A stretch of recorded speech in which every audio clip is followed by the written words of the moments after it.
And PEF President Ken Brynien also released a scathing statement calling this a, quote, dark day for the state of New York and describing the layoffs as, quote, unnecessary and unconscionable. Ken Brynien is joining me in the studio now to elaborate. Thanks very much for your time. Thank you for having me. It's unfortunately not such a happy topic.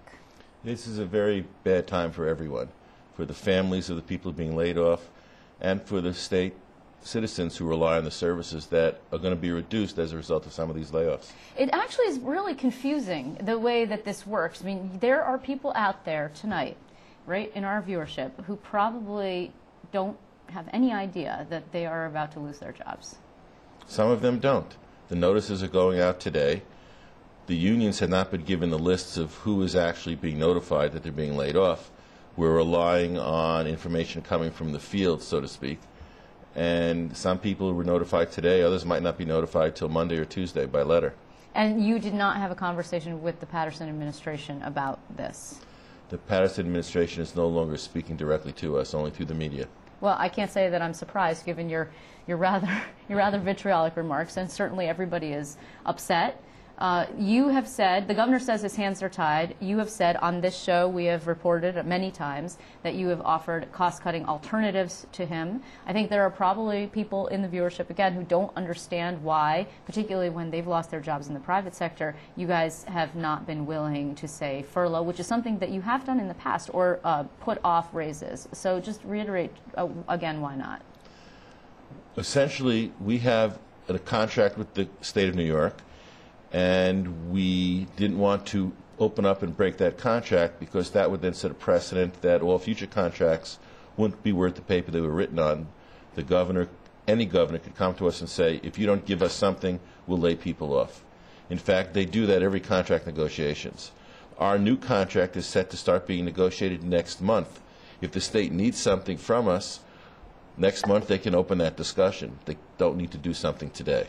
And the interesting thing that they're going about this, and I don't want to use the word sneaky, but in a way that is going right up to the wire. The bottom line was that there was a memorandum of understanding that there would not be layoffs with the Patterson administration between the unions and the governor in exchange for your agreement for Tier 5 in the pension fund. I've got this right, That's correct. And the memorandum of understanding ends exactly on December 31st, and that is exactly when these layoffs are going into effect. That is correct. So it's legal, so you can't fight it. The governor is living up to the spirit of that agreement. We agreed to not fight the Tier 5 legislation. He agreed that there wouldn't be layoffs during his term of office. And so what he's doing is saying, my term of office ends at midnight on the 31st, and you don't come into work the next day. So I've lived up to my end. And you think that that is inappropriate? I think it's immoral. I think the real intent was to let the next governor deal with this issue. He is saying he's not going to let the next governor deal with this. He wants to do something on his own watch, and he can't do it while he's in office, but he set it in motion so it happens after he's out of office. Well, the next governor, when we're talking about Andrew Cuomo now, the next governor has said that he, as the Attorney General for the remaining 3 weeks that we are having in this year, will stand by the legality of these layoffs, and he's not come and said that he would actually oppose them. In fact, quite the contrary. He's talking about hard choices that the public employee unions are going to have to make. This despite the fact that you guys endorsed him this year. Right. Well, he has to say that because his job as Attorney General is to defend the state against lawsuits and to fight in court, if necessary, to defend whatever it is the governor is doing. So I don't fault him for that. What I want to do is sit down with him to discuss what he's going to do during his term of office, because I believe that laying off people is bad for the economy. It's not going to save money. These people are still going to have to get unemployment payments. Some of these people may end up getting food stamps or welfare. Some of them might lose their homes. And in many cases, the work still needs to be done, so the state's going to contract out with someone else to do that very same job. So you'll be paying somebody a salary, and you'll be paying someone unemployment, and it's going to cost the state more than it costs now. Yeah, but here's the problem. As I mentioned at the top of the show, it's quite clear where the battle lines are going to be drawn. I mean, you've got unions against unions. You have Gary LaBarba, who is part of a private sector union, joining forces with business and the real estate interests in New York City, And they have said, we will back up Andrew Cuomo, who has already said he'll spend $4 million of his leftover campaign cash, plus $10 million. That's $14 million to go to war with the teachers, probably, on education aid, maybe $11.99 on Medicaid cuts, and you. I haven't spoken to Gary LaBarbera directly, but I have to believe that he doesn't fully understand what he'd be giving up in exchange for wherever he thinks the construction industry is going to be getting. Well, what does that mean? His members, just like any other citizens, depend on the public services that are provided to them. If he's getting supplies coming in for his construction sites, he's relying on the bridges to be safe. He's relying on the water and the air to be clean for his families. If people get injured on the job on those sites and they go to public hospitals, they need good quality, sufficient health care at those hospitals. They need to make sure that the streets are patrolled so that they're working in a safe environment. Public services is what does that. And if you skimp on that for the sake of other things, you need to be aware of what you're giving up. I have spoken to members of the union world today who have suggested that what Gary LaBarbera is doing is tantamount to actually being a traitor.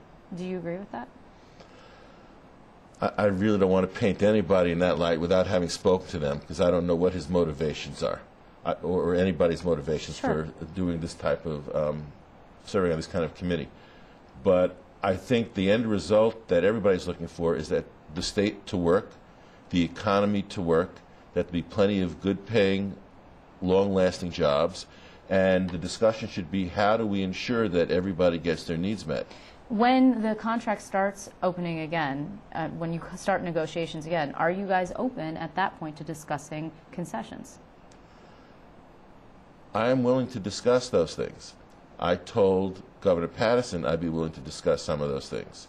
And a concession that we did make in exchange for no layoffs was to not stand in the way of a new retirement tier. If Governor-elect Cuomo decides that he needs some things in order to help the state get through this period of time, I'm willing to discuss those things. My issue wasn't not wanting to discuss. My issue was you want to violate an agreement we already have. But the agreements are all coming to an end. Now we can have new agreements, and as the governor-elect says, everything's on the table. So let's sit down and talk about it. Just very quickly, you have not spoken to the governor-elect about his effort to sort of split public and private apart from one another? No, the only discussion we had thus far was just some congratulatory, conversation and a willingness to sit down and talk to each other. And I was told by his office that they'd be in touch with me in a couple of weeks, so I'm waiting for that call. Are you sorry that you endorsed him? No, because he does stand for eliminating waste, which is what we've been arguing about for at least a decade now. He's even reduced the use of outside consultants in his own office, which we're saying the entire state should be doing. So we want to give him a chance to do that. Well, Ken Brynien, I want to thank you very much for joining us. I'm sure we're going to be speaking to you again. Thanks so much for your time. Thank you.